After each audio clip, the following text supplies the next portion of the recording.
გამარჯობა, ეთერშია ქრონიკა 14-ზე გამოშვებაში ნახავთ. ალასკის სამიტი და დონალდ ტრამპისა და ვლადიმერ პუტინის თითქმის 3 საათიანი შეხვედრის დეტალები ქრონიკაში. მიწის სისტემური რეგისტრაციის რეფორმა 2025 წლის ბოლომდე გაგრძელდება.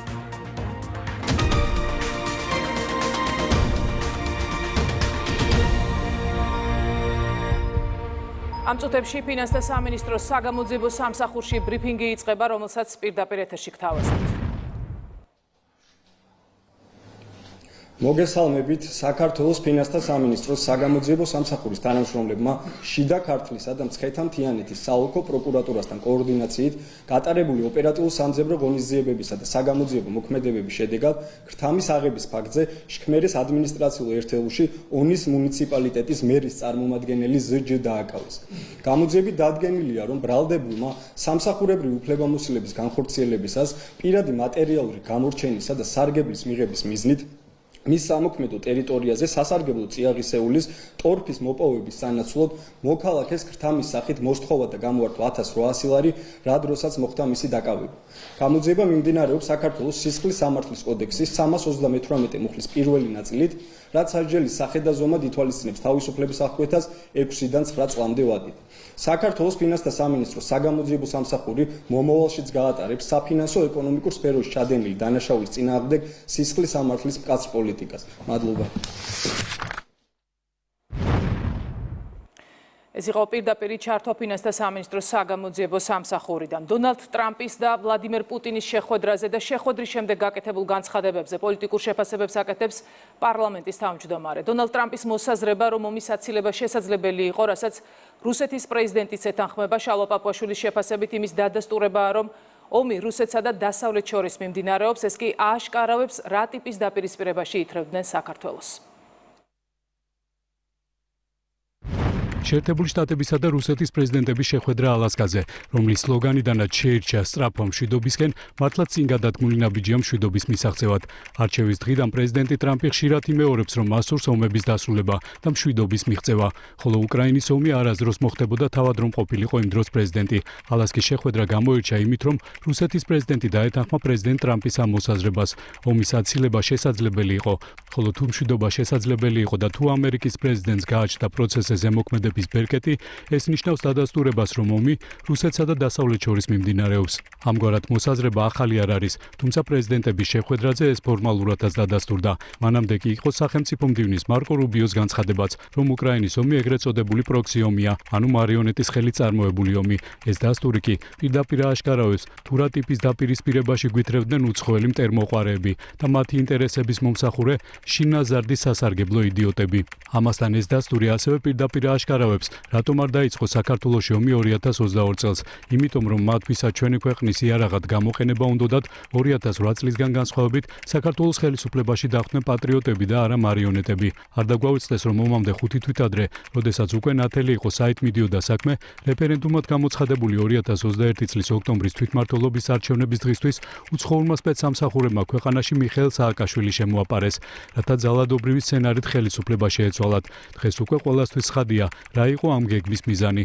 სახელისუფლო კაბინეტებში დახვდებოდათ ის ხალხი, ვინც შესაძლებლობის ფანჯრის გამოყენებაზე, ბომბების წვიმაზე და 10,000 რუსი ჯარისკაცის აქ დაკავებაზე უყოყმანოდ ეთხოვდა თანხმობას და საქართველოს გლობალური დაპირისპირების საჭადრაკო დაფაზე მორიგი კომბინაციისთვის განწირულ პაიკად აქცევდა. ვოლოდიმირ ზელენსკი ორშაბათს დონალდ ტრამპთან შეხვედრას გეგმავს, ამის შესახებ მან სოციალურ ქსელში დაწერა. უკრაინის პრეზიდენტის განცხადებით მას თეთრი სახლის ლიდერთან საათნახევრიანი სატელეფონო საუბარი ჰქონდა, რა დროსაც ტრამპმა მას პუტინთან შეხვედრის დეტალები გააცნო. როგორც ზელენსკი წერს, ის მხარს უჭერს პუტინთან შეხვედრაში ტრამპის მონაწილეობას და თვლის, რომ ძირეული საკითხები მხოლოდ სამხრივი შეხვედრის ფორმატში ლიდერების დონეზე უნდა გადაწყდეს. პროცესში მისი თქმით, ევროპელი ლიდერებიც უნდა იყვნენ ჩართული. ხანგრძლივი შინაარსიანი საუბარი პრეზიდენტ ტრამპთან, თავდაპირველად პირისპირ, შემდეგ კი ევროპელი ლიდერების მონაწილეობით, საათნახევარზე მეტი ვისაუბრეთ. უკრაინა კიდევ ერთხელ ადასტურებს, რომ მზად ამ მშვიდობის მისაღწევად მაქსიმალურად პროდუქტიულად იმუშაოს. პრეზიდენტმა ტრამპმა მაცნობა რუსეთის ლიდერთან შეხვედრის საუბრის ძირითადი საკითხების შესახებ. მნიშვნელოვანია, რომ ამერიკის ძალამ გავლენა მოახდინოს სიტუაციის განვითარებაზე. მხარს უჭერთ პრეზიდენტ ტრამპის წინადადებას უკრაინა-ამერიკა-რუსეთის სამხრივი შეხვედრის შესახებ. უკრაინა ხაზს უსვამს, რომ ძირითადი საკითხების განხილვა ლიდერების დონეზე შეიძლება და სამხრივი ფორმატი ამისთვის შესაფერისია. ორშაბათს ვაშინგტონში პრეზიდენტ ტრამპთან ერთად განვიხილავ ყველა დეტალს, როგორ შევაჩეროთ კვლელობები და როგორ დავასრულოთ ომი. მადლობელი ვარ მიწვევისთვის. მნიშვნელოვანია, რომ ევროპელები ჩართულნი იყვნენ ყველა ეტაპზე ამერიკასთან ერთად საიმედო უსაფრთხოების გარანტიების მიზნით. ჩვენ განვიხილეთ ამერიკული მხარის დადებითი სიგნალები უკრაინის უსაფრთხოების გარანტირებაში მონაწილეობასთან დაკავშირებით. ჩვენ ვაგრძელებთ ჩვენი პოზიციების კოორდინაციას ყველა პარტნიორთან. მადლობა ყველას, ვინც გვეხმარება. უკრაინისა და ევროპული ქვეყნების ლიდერებთან სატელეფონო საუბრის შესახებ სოციალურ ქსელში წერს დონალდ ტრამპი. თეთრი სახლის ლიდერის თქმით, საუბრის დროს ყველამ აღნიშნა, რომ რუსეთ-უკრაინის ომის დასრულების საუკეთესო გზა სამშვიდობო შეთანხმებაა და არა ცეცხლის შეწყვეტა. თეთრი სახლის ლიდერმა ასევე დაადასტურა, რომ ორშაბათს ვაშინგტონში ზელენსკის მიიღებს, ხოლო თუ ყველაფერი ისე განვითარდება, როგორც ჩაფიქრებულია, პუტინთან კიდევ ერთი შეხვედრა გაიმართება. ევროკომისიის პრეს-სპიკერის ინფორმაციით, დონალდ ტრამპი ვოლოდიმირ ზელენსკის გარდა დიდი ბრიტანეთის პრემიერ-მინისტრს, საფრანგეთის პრეზიდენტს, გერმანიის კანცლერს, ნატოს გენერალურ მდივანს და ევროკომისიის პრეზიდენტს ესაუბრა.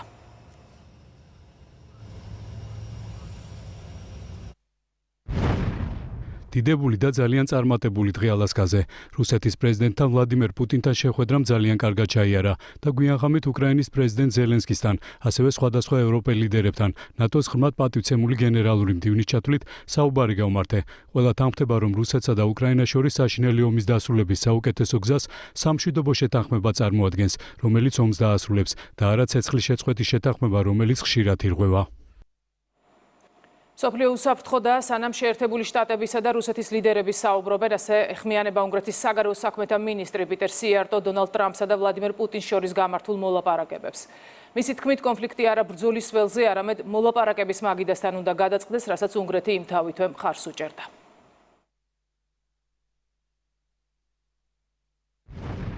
სოფლიო უსაფრთხო ადგილია მანამ სანამ არსებობს ამერიკა-რუსეთის მაღალი დონის დიალოგი. ამიტომ სამიტის ორგანიზებისთვის ორივე პრეზიდენტს მადლობა უნდა გადაუხადოთ. დღეს კიდევ ერთხელ დადასტურდა, რომ უკრაინაში ომის შეწყვეტა არა ბრძოლის ველზე, არამედ მოლაპარაკებების მაგიდასთან არის შესაძლებელი. მშვიდობის მიღწევა მხოლოდ მოლაპარაკებით, დიალოგი და დიპლომატიური არხების ღიად შენარჩუნებით უნდა მოხდეს. ჩვენ უნგრელები ამ პოზიციას 3 წელიწადნახევარია უპირისპირებთ ბრიუსელსა და ომის მომხრე ევროპელ პოლიტიკოსებს. ოპოზიციაში აცხადებენ, რომ გამჭვირვალობისა და ოჯახური ღირებულებების დაცვის შესახებ კანონები ევროპულ კანონმდებლობასთან ჰარმონიზაციაში არ მოდის. ისინი ხელისუფლებისგან კანონების გაუქმებას ითხოვენ. მართლ გუნჩი კი ხაზგასმით ამბობენ, რომ არ აპირებენ იმ კანონების გაუქმებას, რომლებიც საქართველოს მოსახლეობის უმრავლესობის დაკვეთა და მნიშვნელოვანი ფაქტორია ქვეყნის უსაფრთხოებისთვის. კონკრეტული იურიდიული ვალდებულებებია, სამართლებრივი მოთხოვნებია კანონების შეუსაბამობასთან დაკავშირებით, რომელიც ევროკავშირის კანონმდებლობასთან არ მოდის ჰარმონიზაციაში. ქართული ოცნების მიერ შესაძლებელია როგორც იურიდიული და სამართლებრივი, ისე პოლიტიკური ვალდებულებები. როცა მოთხოვნა უსამართლობაზე არის დამყარებული, რა თქმა უნდა, ამას ხანგრძლივი და განგრძობითი შედეგი არ ექნება. მე ვფიქრობ, რომ ეს უფრო ამ პერიოდში პოლიტიკური ცეცხლისა და შანტაჟისთვის გამოიყენებოდა. და ალბათ გარემოებები ისე შეიცვლება, რომ ამ შანტაჟის აზრიც საბოლოო ჯამში დაიკარგება. ისე რომ ჩვენ პოზიციაზე მხარად ვდგავართ და დარწმუნებული ვართ, რომ ეს პოზიცია საქართველოს საბოლოო ჯამში ყველა მიმართულებით წარმატებას მოუტანს. ბრიუსელის ულტიმატუმები საქართველოს ხელისუფლებისთვის მიუღებელია. პრემიერ-მინისტრის განცხადებით, ღირებულებების და გამჭვირვალობის შესახებ კანონები არის ეფექტიანი და უზრუნველყოფს რისკების პრევენციას, შესაბამისად არასწორი და უსამართლო მიდგომაა ერთ მხარეს ტრადიციული ფასეულობების და მეორე მხარეს ევროინტეგრაციის დაყენება. ქართულ საზოგადოებას ასეთ სახით უყენებენ დილემას, რომ ან ოჯახური ღირებულებები, ან ტრადიციული ფასეულობები ერთ მხარეს, ან ევროინტეგრაცია მეორე მხარეს, ეს არის უბრალოდ არასწორი. ჩვენ გვინდა ორივე ერთად, ხო? ჩვენ გვინდა ევროინტეგრაცია ტრადიციული ფასეულობებით, არ შეიძლება ამ ორი რამის ერთმანეთისგან გამიჯნა, თუმცა ხედავთ, რომ ასეთი მიდგომებით გვესაუბრებიან ევროპული ბიუროკრატიის წარმომადგენლები. ეს კანონები არის ეფექტიანი და ეს კანონები ეფექტიანად უზრუნველყოფს რისკების პრევენციას და სწორედ ამიტომ დარდობენ ის ძალები და ადამიანები, რომლებიც აწარმოებენ საქართველოში მანკიერ პროპაგანდას, არა მარტო საქართველოში, სხვადასხვა ქვეყანაში აწარმოებენ მანკიერ პროპაგანდას. ამიტომ ეს კანონები უნდა დარჩეს ძალაში. სურამის შემოვლითი გზა გაიხსნა. ეს არის აღმოსავლეთ-დასავლეთის ჩქაროსნული მაგისტრალის მნიშვნელოვანი მონაკვეთი, დაახლოებით 7 კილომეტრამდე გზა, 11 ხიდს და 5 გვირაბს მოიცავს. ეს მონაკვეთი ხაშურის შემოვლითით 13 კილომეტრიანი გზის გაგრძელებაა, გვერდსულის სურამსა და ჩუმათელეთს და უერთდება რიკოთის საუღელტეხილო გზის პირველ გვირაბს. პროექტი მნიშვნელოვნად ამცირებს გადაადგილების დროს და აუმჯობესებს მოძრაობის უსაფრთხოებას. სურამის შემოვლითი გზა პრემიერ-მინისტრმა გახსნა.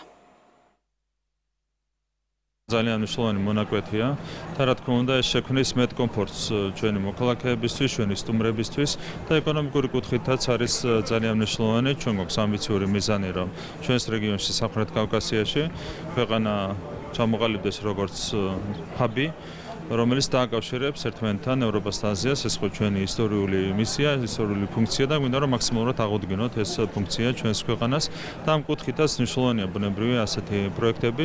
უკვე უწყვეტად რეკორდის გვირაბამდე შეძლებენ ადამიანები მგზავრობას ჩქაროსნული გზით, ასევე წლის ბოლომდე დასრულდება 6 კილომეტრიანი დარჩენილი მონაკვეთის მშენებლობა, რითაც დასრულდება მთლიანობაში ეგრეთ წოდებული საუკუნის პროექტი, ეს არის რეკორდის პროექტი. ჩვენ უკვე შეგვეძლება რომ ცენტრალური მაგისტრალი თბილისიდან სამტრედიამდე 230 კილომეტრი ფაქტიურად უწყვეტად მაგისტრალის მეშვეობით გავიაროთ. აღნიშნული გზის მონაკვეთი შეესაბამება ყველა იმ საერთაშორისო სტანდარტს, რაც კი არსებობს სოფლიოში და ის საგრძნობლად გაზრდის როგორც გადაადგილების დროს ხარისხს, ასევე უსაფრთხოებას. ფაქტიურად სიმბოლური მონაკვეთიც არის, ესე ვთქვათ, აღმოსავლეთ და დასავლეთ საქართველოს აკავშირებს ერთმანეთთან, არა მხოლოდ ეს არის დიდი ისა-60 მაგისტრალის შემადგენელი ნაწილი, ერთ-ერთი ურთულესი მონაკვეთია, ერთ-ერთი ძალიან მნიშვნელოვანი, რა თქმა უნდა, უსაფრთხოების და ხარისხი და გადაადგილების კომფორტი ძალიან მაღალ დონეზეა. ქვეყანას უახლოეს მომავალში 70,000 მაყურებელზე გათვლილი ბრიტანული სტილის სტადიონი ექნება. სტადიონი გათვლილი იქნება არა მხოლოდ სპორტის სახეობებზე, არამედ საკონცერტოდაც, შესაბამისად სტადიონი აღიჭურება თანამედროვე ინფრასტრუქტურით. დედაქალაქს ქვეყანას მთლიანობაში სჭირდება ახალი სრულიად თანამედროვე სტადიონი, რომელიც იქნება გათვლილი არა მხოლოდ სპორტის სახეობებზე, შესაბამის სახეობებზე, ეს არის ფეხბურთი და რაგბი, ასევე საკონცერტოდ იქნება უზრუნველყოფილი თანამედროვე ინფრასტრუქტურა. რა თქმა უნდა, ესეც ეკონომიკური კუთხით, არა მარტო სპორტული კუთხით, ეკონომიკური კუთხითაც არის მნიშვნელოვანი ამ პროექტის განხორციელება.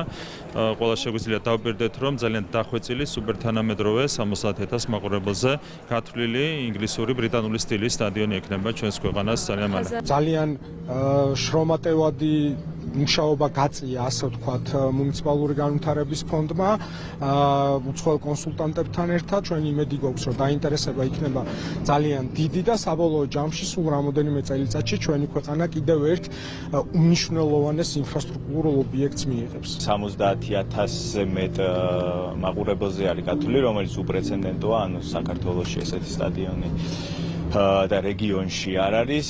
დიდი იმედი გვაქვს, რომ აღნიშნული შესყიდვით დაინტერესდება როგორც ქართული კომპანიები, ასევე საერთაშორისო და ეს იქნება ჩვენი აზრით ქვეყნისთვის ერთ-ერთი უმნიშვნელოვანესი და ყველაზე დიდი პროექტი ასე ცალკე აღებული, რომელსაც ახორციელებს ფონდი და ინფრასტრუქტურის სამინისტრო. მიწის სისტემური რეგისტრაციის რეფორმა მოქალაქეებისთვის სრულიად უფასოდ 2025 წლის ბოლომდე გაგრძელდება. რეფორმა მთელი ქვეყნის მასშტაბით 59 მუნიციპალიტეტში მიმდინარეობს. მოქალაქეებს, რომლებიც დროულად ვერ ჩაერთნენ რეფორმაში, შესაძლებლობა აქვთ იუსტიციის სახლებში, ადგილობრივი თვითმმართველობის დაწესებულებებში ან ვებ პორტალზე შეავსონ მიწის ნაკვეთის აზომვის მოთხოვნის განაცხადი. მიწის სისტემური რეგისტრაციის რეფორმის ფარგლებში დასაქმებულები არიან წინასწარ გადამზადებული სერტიფიცირებული ამღიგმავები, რომლებიც აღჭურვილი არიან მაღალ ტექნოლოგიური გეოდეზიური ხელსაწყოებით, სამუშაოები მიმდინარეობს შემოსული დაფიქსირებული განცხადებების საფუძველზე, წინასწარ უკავშირდებით მოქალაქეებს, მივდივართ ადგილზე, ხდება მიწის ნაკვეთის საზღვრების დაიდენტიფიცირება და მიწის ნაკვეთის აზომვა. მიწის სისტემური რეგისტრაციის რეფორმა სრულიად ციფრულად და ელექტრონულად მიმდინარეობს. საჯარო რეგისტრაციის ეროვნულმა სააგენტომ უზრუნველყო ელექტრონული ოქმის აპლიკაციის შექმნა, რამაც რამდენჯერმე დააჩქარა პროცესი და უზრუნველყო უმაღლესი სტანდარტის მონაცემების შეგროვება. აზომვის დასრულებისთანავე დაინტერესებული მოქალაქეს აქვს საშუალება ადგილზე ველზე გაეცნოს რეგისტრირებული მიწის ნაკვეთის ფართობს, კონფიგურაციას, მიმართებას მეზობელ მიწის ნაკვეთებთან და მხოლოდ ასეთი ინფორმაციის გაანალიზების საფუძველზე დაადასტუროს ხელმოწერით საკუთარი გადაწყვეტილება. შედეგად სწორდება წარსულში არასწორად რეგისტრირებული მიწის ნაკვეთების საზღვრებიც. რეგისტრაციის შედეგად უკვე შეიქმნება ერთიანი საკადასტრო მონაცემები, დაცული იქნება თითოეული მესაკუთრების უფლებები, რაც მთლიანობაში ხელს შეუწყობს უძრავი ქონების ბაზრის შემდგომ განვითარებას. პრემიერ-მინისტრის გადაწყვეტილებით გაგრძელდა მიწის სისტემური რეგისტრაციის რეფორმის ვადა და 2025 წლის ბოლომდე გახანგრძლივდა. საბოლოო ჯამში მნიშვნელოვანი არის ის, რომ საქართველოს თითოეულმა მოქალაქემ ისარგებლოს აღნიშნული ინიციატივით. ქართული ოცნების აჭარის რეგიონული ორგანიზაციის ხელმძღვანელმა ქედაში მხარდამჭერებს მერობის კანდიდატი მამუკა თურმანიძე წარუდგინა. სულხან თამაზაშვილის თქმით, მამუკა თურმანიძეს ექნება მისი უპირობო მხარდაჭერა და ერთობლივი ძალისხმევით ქედაში არაერთი მნიშვნელოვანი პროექტი განხორციელდება. მამუკა თურმანიძე წლების განმავლობაში მნიშვნელოვან პოზიციებს იკავებდა საჯარო სექტორში. 2024 წლიდან მაღალი ლეგიტიმაციით ქედელ ხალხს ვემსახურებოდი აჭარის უმაღლეს საბჭოში როგორც ქართული ოცნების დელეგატი. ამავდროულად მინდა უცხოელი მადლობა გამოვხატო გუნდის მიმართ, რომელმაც წარმატგინეს ქართული ოცნების მერობის კანდიდატად ქედის მუნიციპალიტეტში. დარწმუნებული ვარ, რომ ქედელი ხალხი თავის სიტყვას იტყვის 4 ოქტომბრის არჩევნებთან დაკავშირებით და მე ამავდროულად ჩემ ქედელ ხალხს ვაძლევ პირობას, რომ მზად ვარ ვემსახურო გულწრფელად და თავდაუზოგავად და ვიყო ჩემი ქვეყნის სამსახურში. მხარდამჭერებს მერობის კანდიდატად მოქმედი მერი ომარ ტაკიძე წარუდგინა სულხან თამაზაშვილმა შუახევში. ქართული ოცნების აჭარის რეგიონული ორგანიზაციის ხელმძღვანელის განცხადებით, ომარ ტაკიძეს აქვს შუახევის მუნიციპალიტეტის მერიაში მუშაობის მრავალწლიანი გამოცდილება და მის მიერ მუნიციპალიტეტის განვითარებაში შეტანილი წვლილი დასაფასებელია. მადლობა მინდა გადაუხადო პარტია ქართული ოცნების თავმჯდომარის ბატონ ირაკლი კობახიძეს. მადლობა მინდა გადაუხადო აჭარის რეგიონალური ორგანიზაციის ხელმძღვანელს ბატონ სულხან თამაზაშვილს. ჩემთვის დიდი პატივია მეორე ვადით წავსდგე შუახევის მუნიციპალიტეტში მერობის კანდიდატად. მინდა რომ შევპირდე შუახევლებს, რომ ჩვენ ყველაფერს გავაკეთებთ განვლილი გამოცდილებიდან გამომდინარე, მშვიდობის ფონზე, ეკონომიკური განვითარების ფონზე მეტი შესაძლებლობა შევქმნათ შუახევსა და შუახევლებს. ფოთში განაშენიანების გენერალური გეგმის პირველი ეტაპი წარმატებით დასრულდა. დოკუმენტზე ქართველი და უცხოელი არქიტექტორებისა და ურბანისტებისგან დაკომპლექტებული არქიტექტურული კომპანიების ჯგუფი მუშაობს. პროექტი მოიცავს ახალი უბნების, მოწესრიგებული ინფრასტრუქტურის, გამწვანებული სივრცეების და თანამედროვე გარემოს შექმნას. წარმოუდგინეთ ხედვის ნაწილი, რეალისტური ხედვის ნაწილი, რომელიც ასევე არის ამბიციური ჩვენი ქალაქის პოტენციალიდან გამომდინარე. შემდეგი 10-15 წლის განმავლობაში სწორედ ამ ხედვის მიხედვით ვხედავთ ჩვენ ამ ქალაქის განვითარებას. ძალიან მნიშვნელოვანი პროცესი მიმდინარეობს და აქტიური სამუშაოები პროფესიონალების ჯგუფის მიერ, რაც დარწმუნებული ვართ, რომ ძალიან დიდ შედეგებზე გაიყვანს ჩვენს ქალაქს. უკვე ქალაქთან ერთად, საზოგადოებასთან ერთად ბევრი საინტერესო აზრი მოვისმინეთ, რომელიც იქნება აუცილებლად გათვალისწინებული ჩვენს პროექტში. მუშავდება ქალაქის გეგმასთან ერთად მართაყვის განაშენიანების პროექტი, ანუ KDG, დეტალური განაშენიანების პროექტი და ამავე დროს ბევრი ისეთი კვლევითი სამუშაოებია ჩატარებული, რომელიც ამ დიდხლიან სამუშაოებს აუცილებლად გამოადგება. ქრონიკა 14-ზე დასრულებულია, ეთერში დავბრუნდებით ზუსტად 17 საათზე. დროებით.